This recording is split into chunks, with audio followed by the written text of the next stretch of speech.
Bonjour à tous, on va démarrer cette agora sur le tableau de bord de la performance, sur les retours d'expérience et l'utilisation du tableau de bord de la performance.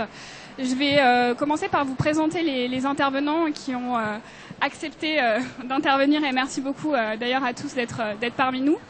Alors, le déroulement il est assez simple. On va commencer par une introduction de Boris Minot, qui est chef de bureau chez vous, chef de bureau de la gouvernance du secteur social et médico-social à la DGCS. Ensuite, on aura une intervention de Monsieur Rigato et de Madame Felter, qui sont respectivement directeur général et responsable financière de l'association Accueil Handicap Savoie. Et on terminera par Jean-Marc Quimenot, qui est inspecteur de l'action sanitaire et sociale à l'ARS Grand Est et qui s'occupe notamment de l'utilisation des données du tableau de bord de la performance. Je vais donc laisser la parole à Monsieur Minot. Bonjour à tous. Donc c'est à moi qui revient l'honneur de faire l'introduction sur les grands principes généraux du projet tableau de bord de la performance et ses liens avec l'actualité de la réforme de la tarification des établissements sociaux et médico-sociaux et de la contractualisation sur tous ces établissements. Donc le projet tableau de bord de la performance a été initié en 2009 par la DGCS avec la NAP pour concevoir un outil qui respecte trois grands principes: être commun aux champs personnes âgées et personnes handicapées, enfants et adultes, constituer un outil de pilotage utile à la structure et un support partagé d'échange entre les ESMS, l'organisme gestionnaire et ses partenaires, conseils généraux, conseils départementaux, agences régionales de santé, et permettre aux structures de se situer les unes par rapport aux autres. Donc, à partir de ces trois principes, les indicateurs se déclinent tous en trois niveaux: des données de caractérisation qui permettent de décrire la structure, des indicateurs de dialogue qui permettent à la structure d'échanger avec les autorités de tarification et de contrôle, et des indicateurs d'analyse qui permettent d'éclairer, d'approfondir et de mener un pilotage interne de la structure. Et ces indicateurs, donc, qui se déclinent par trois niveaux d'analyse, s'organisent autour de quatre axes thématiques. L'axe 1, les prestations de soins et d'accompagnement pour les personnes, qui répondent donc les questions principales que traite l'axe 1 sont: est-ce que le profil des personnes accompagnées correspond aux missions de l'ESMS? Quelle est la charge en soins et en accompagnement associée au profil de ces personnes? Comment l'ESMS se positionne dans le parcours de la personne? Quel est le niveau d'activité de l'établissement? L'axe 2 sur les ressources humaines et matérielles, donc qui permet de voir si l'organisation est structurée et stable, est-ce qu'elle a un fort turnover, des absences qui peuvent pénaliser le fonctionnement, est-ce qu'il y a des absences qui peuvent pénaliser le fonctionnement de l'établissement. L'axe 3, financier, budgétaire. Tout d'abord, la structure budgétaire est-elle équilibrée? Est-ce que l'établissement est indépendant financièrement, ou quel est son niveau d'indépendance financière? Est-ce qu'il a la capacité à faire face à ses besoins de financement courant? Et aussi, est-ce qu'il peut dégager des financements pour ses investissements futurs? Et enfin, dernier axe sur les objectifs, notamment l'état d'avancement de la démarche d'évaluation interne et externe, et un état des lieux de la fonction système d'information au sein des structures. Alors après deux phases d'expérimentation du tableau de bord en 2010 et 2012-2013, l'ATIH a intégré le projet pour apporter une force de frappe technique supplémentaire et indispensable à la généralisation du tableau de bord, puisque l'objectif fixé par Marisol Touraine est de généraliser l'usage du tableau de bord de la performance aux 22 000 ESMS financés ou cofinancés par l'assurance maladie d'ici 2018.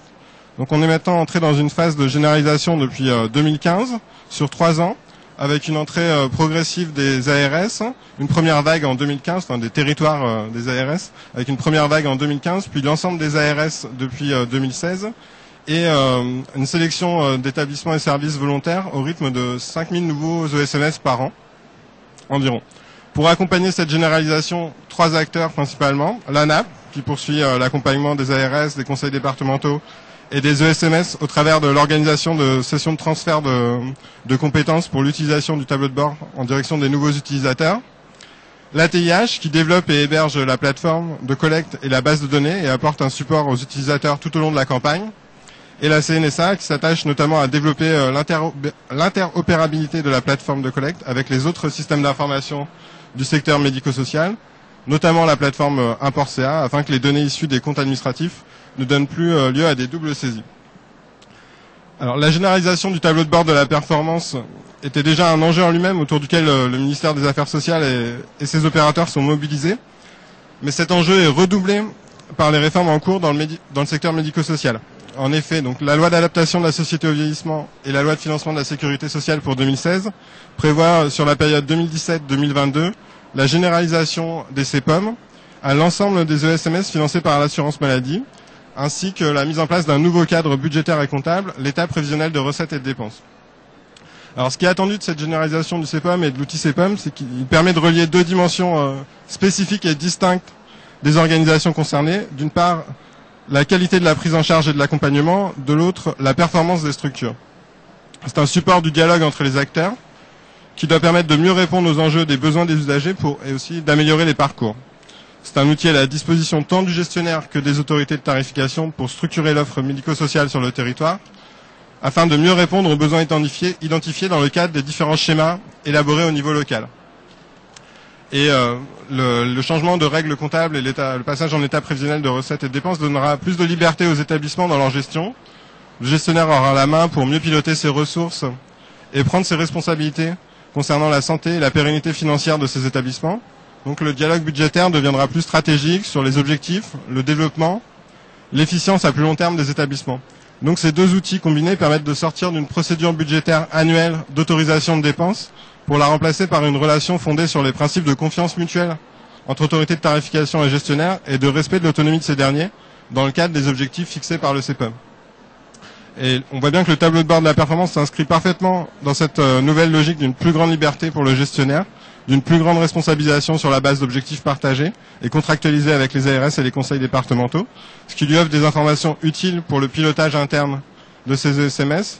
Il lui permet de se situer au sein d'une même catégorie d'établissements et services et de mettre en lumière les tendances d'évolution dans le temps de ces indicateurs, et il constitue un support au dialogue de gestion entre établissements et autorités de régulation. Maintenant, je laisse la parole à mes collègues gestionnaires et d'ARS qui pourront faire un retour d'expérience sur des utilisations concrètes justement de cet outil. Merci.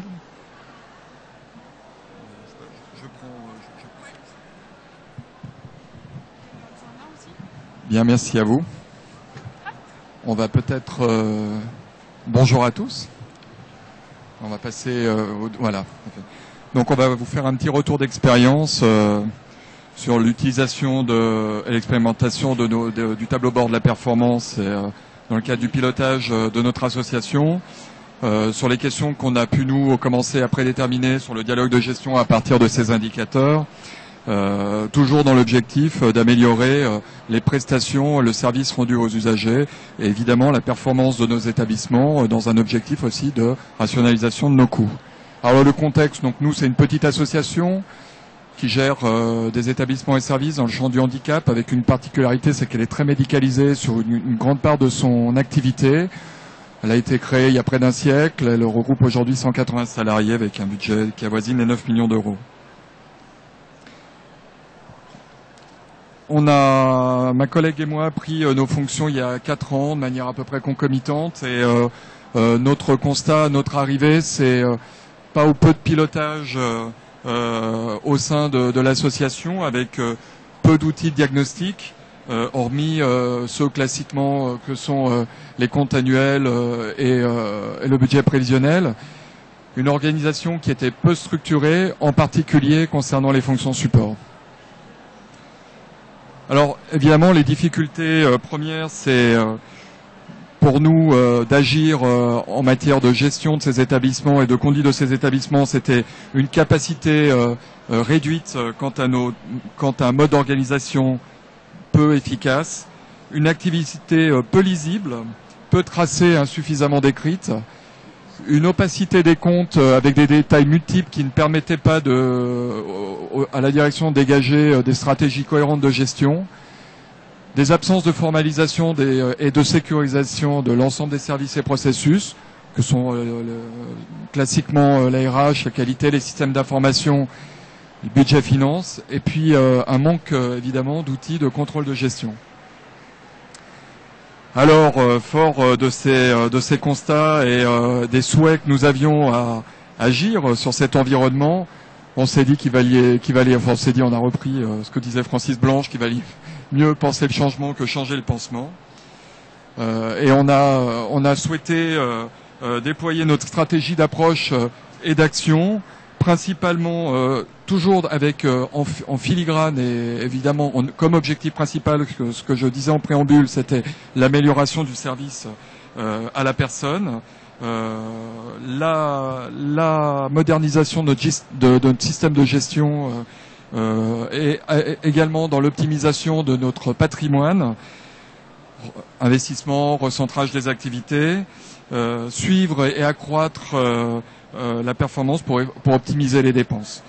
Donc un premier travail autour de la formalisation des processus RH qualité, système d'information budget finance qu'on a nommé tout à l'heure, et puis très rapidement la mise en œuvre d'outils de pilotage interne en matière de contrôle de gestion à partir de ceux qu'on va créer dans les besoins qu'on avait immédiats, et puis de l'utilisation de ce qui se déploie actuellement au niveau des tableaux de bord de performance. Bonjour, est-ce que vous m'entendez? Oui. Alors, le deuxième axe de la stratégie déployée par Accueil Savoie Handicap est donc le développement progressif d'une culture de la performance en interne. Donc cette culture s'organise évidemment dans un contexte évolutif. Cette culture s'organise donc dans un contexte évolutif avec des acteurs internes qui ont des réels besoins d'information. Notre objectif était donc la création d'outils de gestion et de pilotage pour répondre à ces besoins. À ce stade, je vais vous présenter brièvement les deux outils déjà mis en œuvre au niveau d'Accueil Savoie Handicap et donc préalables à la mise en pratique du tableau de bord de la performance. Le premier outil de gestion et de pilotage sollicité par la direction générale concerne l'analyse de la productivité et de la capacité.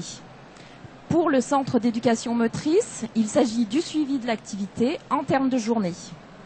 Car en effet, les recettes du centre d'éducation motrice sont assurées quasiment exclusivement par les produits de la tarification qui représentent 98% des recettes. Alors, tout d'abord, pour mieux comprendre, un petit rappel sur le contexte des structures financées par prix de journée. Donc, chaque année, une décision de tarification est notifiée par l'ARS. Cette décision autorise deux éléments, le montant des dépenses organisées par groupe fonctionnel et le volume d'activité selon les modalités d'accueil.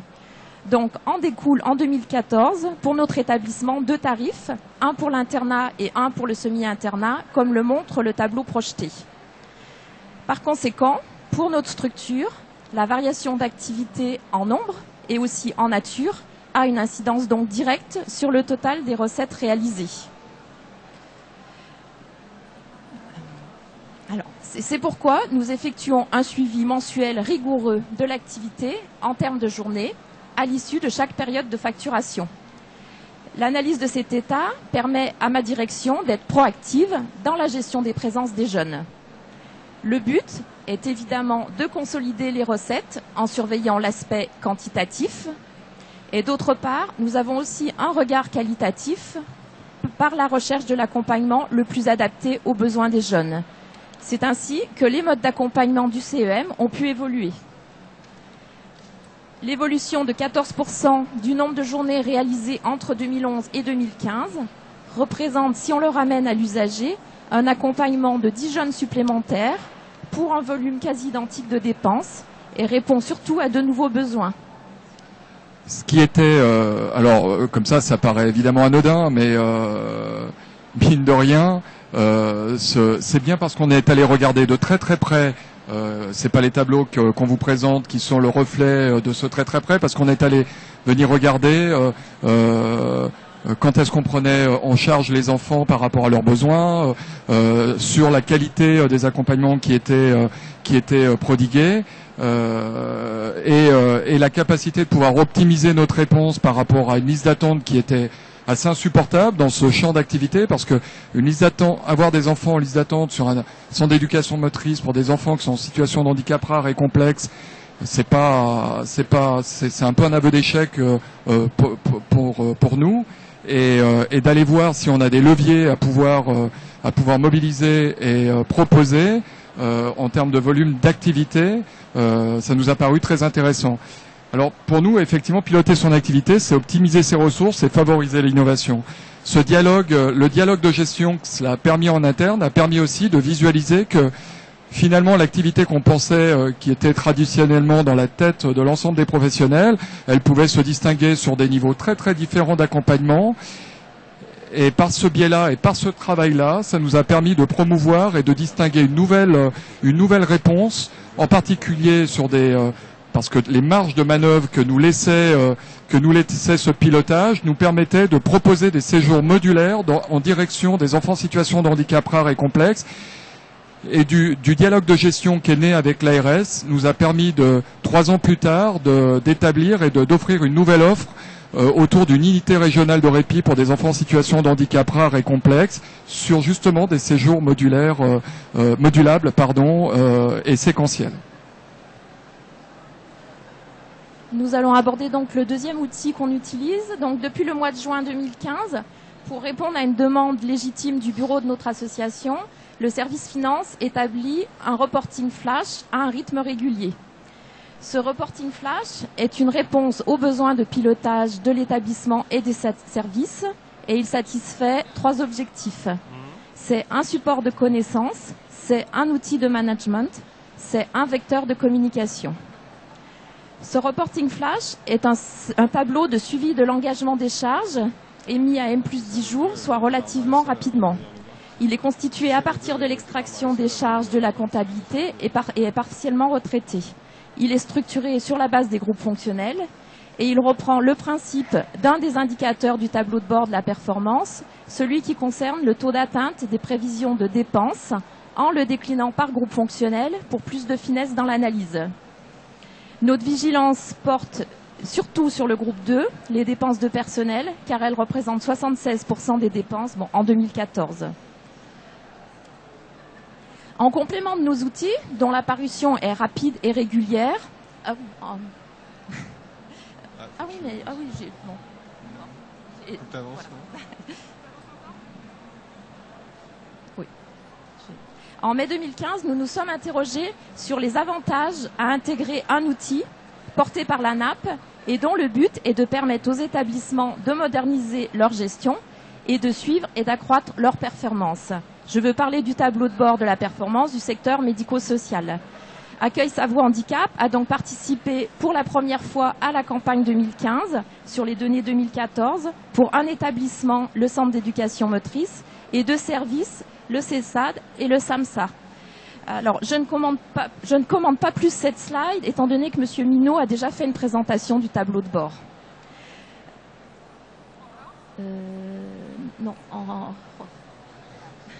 Le tableau de bord de la performance a simplement plusieurs finalités. C'est à la fois un système externe d'appréciation de la performance, mais c'est aussi un système interne de gestion de la performance. En tant que système interne de gestion, il est annoncé comme un outil au service des ESMS avec plusieurs finalités, le diagnostic, le pilotage, la communication, la comparaison, le dialogue. La mise en pratique au niveau du centre d'éducation motrice a d'abord concerné l'aspect d'aide à la décision avec la réalisation d'un autodiagnostic. Notre témoignage est donc plutôt sur l'outil en tant que système interne de gestion de la performance. En effet, les restitutions sur les données 2014 ne sont disponibles que depuis le 10 mai 2016 et nous n'avons pas pu complètement les exploiter. Et de plus, à ce jour, les données du tableau de bord de la performance n'ont pas encore servi de support d'échange avec notre ARS.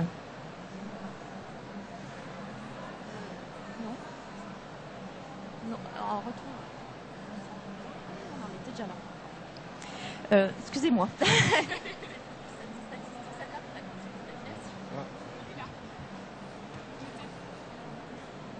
Alors, à ce niveau, c'est un focus statistique que je vais faire. Donc, le centre d'éducation motrice a répondu à 32 indicateurs sur les 43 disponibles. Et il est à noter que 56% des indicateurs sont nouveaux pour nous. Ils ne sont pas suivis de façon habituelle par ma structure. Donc, par conséquent, une acculturation par les directions est nécessaire pour des concepts de gestion peu usités jusque-là dans le secteur non lucratif. Alors, nous avons aussi estimé l'intérêt perçu pour chacun des indicateurs et nous avons repéré que 5 indicateurs avaient un niveau d'intérêt faible, voire très faible. Donc, je vais en évoquer que 2 rapidement.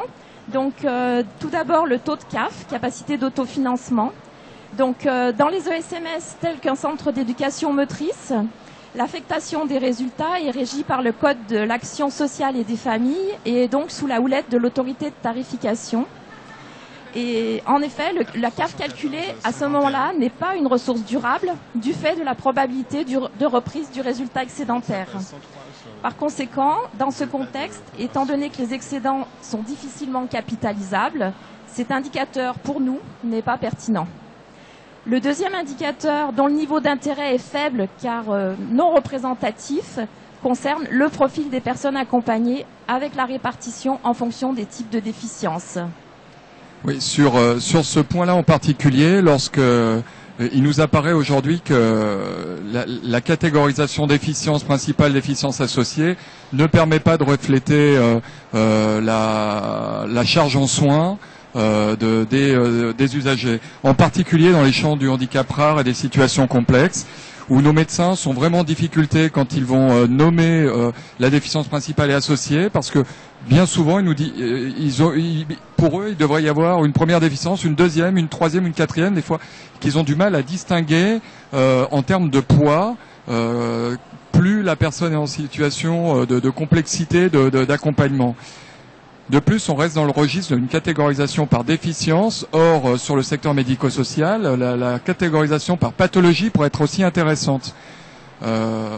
D'autant qu'on voit de plus en plus, et en particulier sur les établissements, on va dire une prise en charge des affections longue durée de manière très globale en France sur la santé, qui nous, il faut que j'aille plus vite, c'est ça? Ah non, pardon, excusez-moi. 5 minutes. D'accord, donc on va aller plus vite. Voilà. Donc distinguer les pathologies nous paraîtrait important, et pour l'instant, ça reflète pas la charge en soins. Donc le tableau projeté met en évidence les fondements et les avantages du tableau de bord de la performance. En synthèse, je dirais que le tableau de bord permet un état des lieux relativement complet, avec une centralisation d'informations, alimentant une vue d'ensemble de la structure, bien au-delà des seuls aspects financiers. Pour ce qui est des limites et des risques pressentis du tableau de bord de la performance, il concerne principalement une inquiétude en lien avec les interprétations issues des paragonages et leurs conséquences éventuelles à terme sur les financements. Il s'agit notamment d'une problématique spécifique nous concernant, car les données de notre centre d'éducation motrice sont agrégées sans tenir compte des spécificités d'activité. Nous avons 2 agréments sous un même numéro FINES et finalement cette notion n'est pas mise en évidence. Par conséquent, nous attendons des évolutions dans le tableau de bord qui pourraient tenir compte de ces spécificités. Alors, on considère que ce système est en maturation. Pour nous, c'est une vraie source d'information. Il nous permet de dialoguer, de décider, et nous permet de nous prédisposer notre future rencontre avec nos autorités de tarification concernant l'établissement de notre CEPOM. Ce dialogue de gestion, évidemment, cette volonté de modernisation de la gestion, de l'investissement des acteurs et d'une démarche co-construite. L'outil de benchmark pour nous est commun, est important dans la capacité qu'on a aujourd'hui à pouvoir se situer vis-à-vis de nos autres partenaires opérateurs. Ces données restituées récemment dans le cadre de l'expérimentation, pour nous semble favoriser un dialogue de gestion. Alors on dit oui, mais pour les années à venir, il nous semble important qu'ils doivent rester dans une perspective d'échange avec nos autorités de tarification. Et on a quelques points où on pense qu'effectivement, pour pouvoir, pour que ça puisse fonctionner, encore faut-il qu'on puisse se comparer avec les mêmes données. Ça interroge aujourd'hui la question de la standardisation des rapports d'activité. des recueils d'activités, et l'homogénéisation des rapports d'activité. On s'interroge aussi beaucoup sur la fiabilité des informations saisies par les organismes gestionnaires. Est-ce que tout le monde a la capacité de pouvoir relever cette information? Quand on voit par exemple sur le secteur sanitaire ce que le PMSI a permis de préfigurer dans la T2A et l'installation des départements d'information médicale, aujourd'hui on s'interroge sur la capacité des opérateurs sur le secteur médico-social. On n'a pas forcément ces capacités de déploiement à partir de notre système d'information, à partir de celui qui saisit l'information. Pour nous, c'est une vraie question. À ce jour, certains indicateurs, comme on l'a dit, ne reflétaient pas forcément le poids des handicaps et des pathologies, en particulier de la charge en soins. Il y a vraiment une nécessité pour nous d'avoir des outils d'évaluation communs si on veut rester dans l'idée de parangonner nos données. Et également de réfléchir sur, on ne doit pas rester simplement sur l'évaluation, mais bien sur les réponses qui est apportées par chacun des opérateurs, ce qui vient interroger aussi la question aujourd'hui des recommandations de bonnes pratiques et de la difficulté qu'on peut constater d'assimilation des professionnels sur le terrain, mais aussi dans les formations, dans les centres de formation qui aujourd'hui, à notre sens, sont insuffisamment encore proactives dans la manière de former certains de nos professionnels.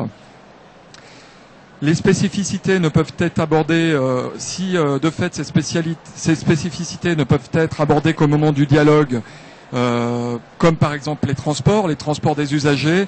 On ne pourra pas parangonner à partir d'une agence quelle qu'elle soit, parce que un transport est très particulier selon le secteur géographique où il s'établit, le public transporté, est-ce que la personne est en fauteuil, transférable ou pas, des questions qui sont, c'est un exemple, mais toute la part aujourd'hui des transports sanitaires qui est de plus en plus dévolue au secteur médico-social, avec pas forcément les enveloppes de l'autre côté.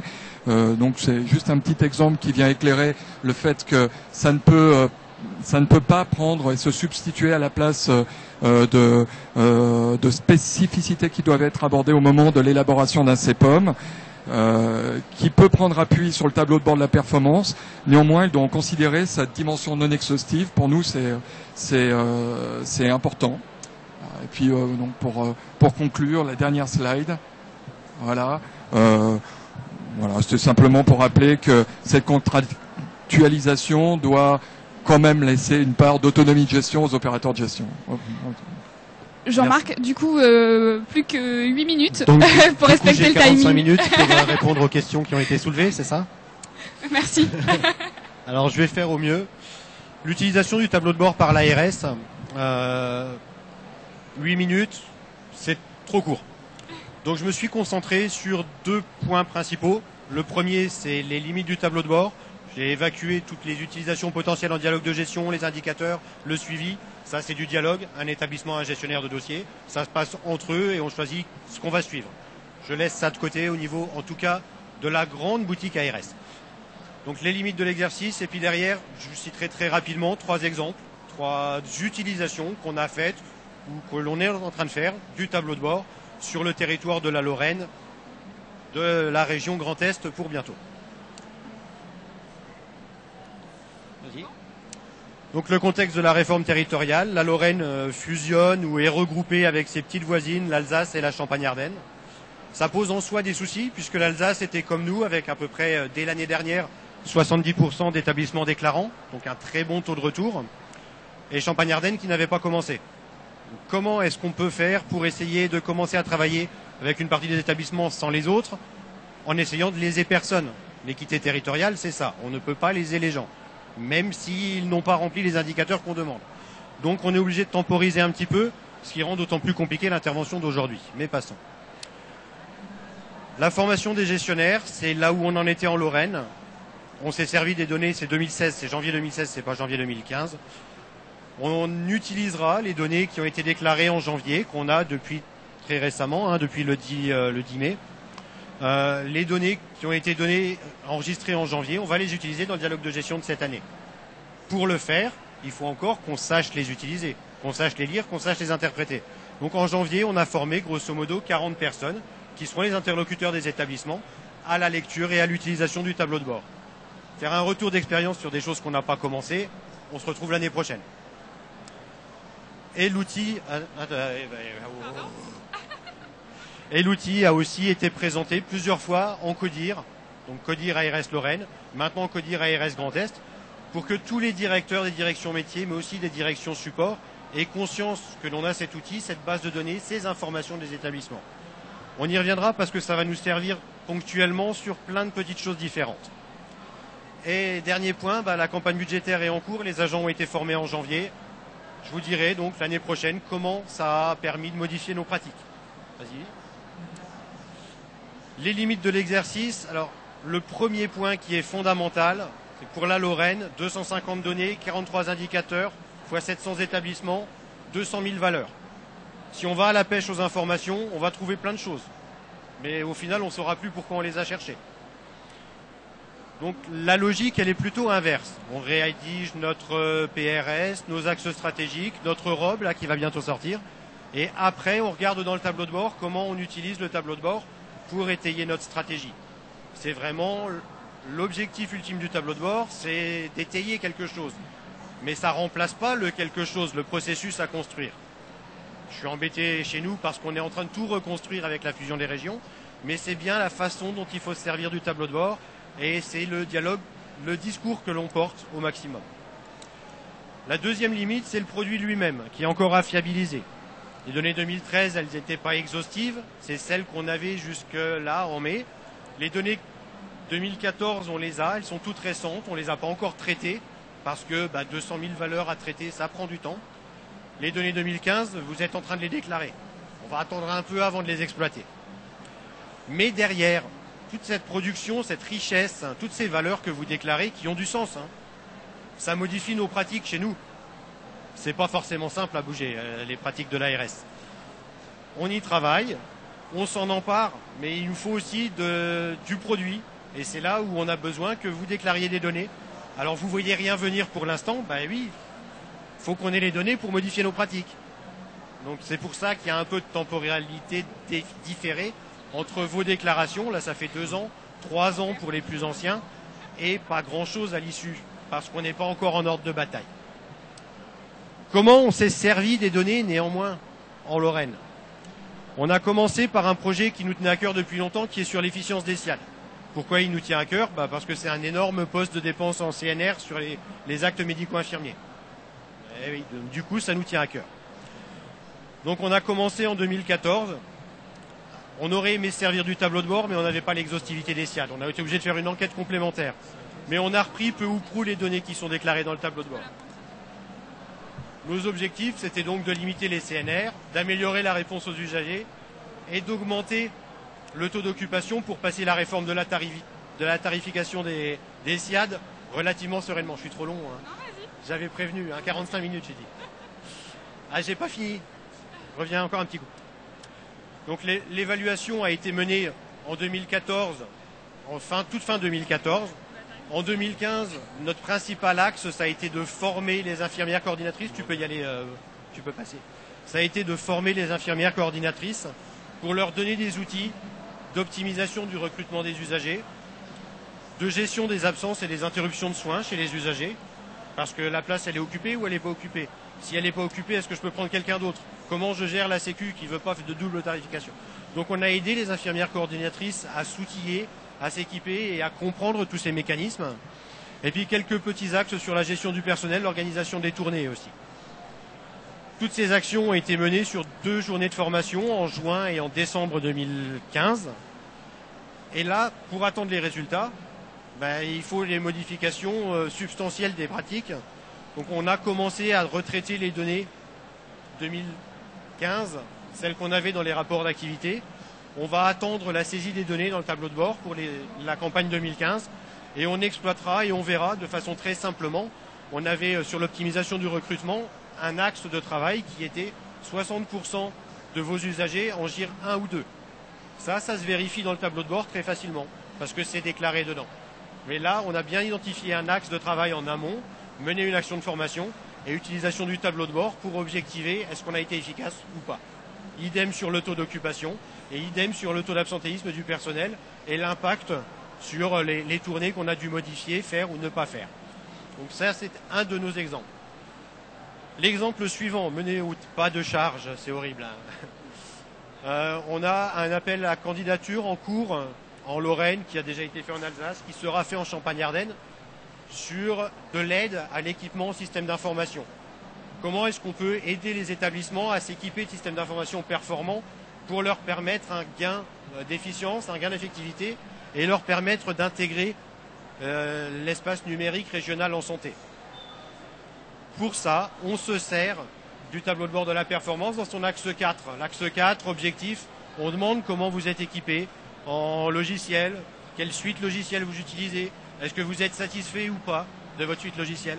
On s'en est servi pour le diagnostic en Lorraine et on va s'en servir dans l'instruction des dossiers. De façon très simple, hein, l'établissement qui demande un aide de financement de 30 000 € alors que dans sa déclaration, il a mis qu'il était très satisfait de sa suite logicielle sur tous les items. Mais pourquoi est-ce qu'il nous demande de l'argent alors que le voisin qui est identifié, qui a rempli le tableau de bord en mettant que non, sa suite logicielle n'est pas bonne, mais qu'il n'arrive pas à se dégager la marge d'investissement, celui-ci pourra être aidé. Et tout ça sans faire d'enquête complémentaire ou relancer l'établissement. Donc voilà un deuxième exemple d'utilisation du tableau de bord. Mais là encore, on a élaboré le processus, on utilise le tableau de bord pour étayer le processus dans un second temps. C'est ce que je viens de dire. Le dernier point, alors ça c'est l'enquête qui est totalement transparente pour les établissements. Question du plan maladie neurodégénérative. Combien on a de personnes en situation de dérogation d'âge dans les EHPAD concernées par le plan maladie neurodégénérative? La question qui tombe relativement facilement du central. Donc je regarde avec un petit clin d'œil mon collègue de l'administration centrale, avec la réponse à donner dans la semaine. Comment voulez-vous qu'on ait cette réponse? En fait, on a été relativement rapidement regarder dans le tableau de bord les établissements qui avaient déclaré dans leur pyramide des âges des usagers de moins de 60 ans, et pas de moins de 60 ans. On identifie les usagers. Le médecin inspecteur fait un petit mail au médecin coordonnateur des établissements concernés en leur demandant si, tu peux passer à la diapo suivante, leur demandant des questions très simples, un petit questionnaire en 5-6 questions, et les enseignements, les réponses à apporter à la DGOS derrière. Personnes en dérogation d'âge, dans les EHPAD, dans nos établissements, des hommes qui viennent en général en fin de prise en charge du sanitaire, orientés par les MDPH à 50%, donc les personnes handicapées vieillissantes, très peu concernées par le plan maladie neurodégénérative, plutôt des psychoses vieillies ou alors des alcoolismes sevrés, des alcoolismes vieillis anciens. Cette enquête ponctuelle, donc au final, on l'a adressée à 50 EHPAD au lieu de 250 et on a ciblé les médecins coordonnateurs d'emblée. Utilisation du tableau de bord pour gagner en efficience et ne pas vous emboliser avec mais qu'est-ce qu'on a encore à répondre à cette enquête. En conclusion, le tableau de bord, ça n'est qu'un outil, c'est un tournevis, c'est pas lui qui va monter l'armoire Ikea, c'est juste le tournevis. Si vous voulez une armoire ou une étagère, c'est juste un tournevis, ça ne va pas identifier le besoin, ça ne va pas répondre à un besoin qui n'est pas identifié. C'est une modification du changement chez vous, c'est des nouvelles données qu'on vous demande, c'est une nouvelle forme de dialogue de gestion. C'est la même chose chez nous. C'est peut-être encore plus compliqué chez nous à modifier que chez vous d'ailleurs, mais entre parenthèses. La réforme territoriale qui impacte beaucoup les travaux région par région, inévitablement. Et la fréquence annuelle qui est un peu bouleversée. Oui, là on vient de faire 2 campagnes de déclaration de données en 6 mois. On le sait, c'est compliqué pour vous, c'est compliqué pour nous. Par contre, à partir de septembre, on aura une masse de données à exploiter. On devrait vous laisser tranquille jusqu'à mai l'année prochaine, promis. Merci beaucoup à tous pour vos interventions intéressantes et Menno, pas de charge, on est désolé, mais on n'a que 45 minutes. Il nous reste du coup 5 grosses minutes d'échange avec vous. Si vous avez des questions, c'est le moment, on est là tous pour vous répondre.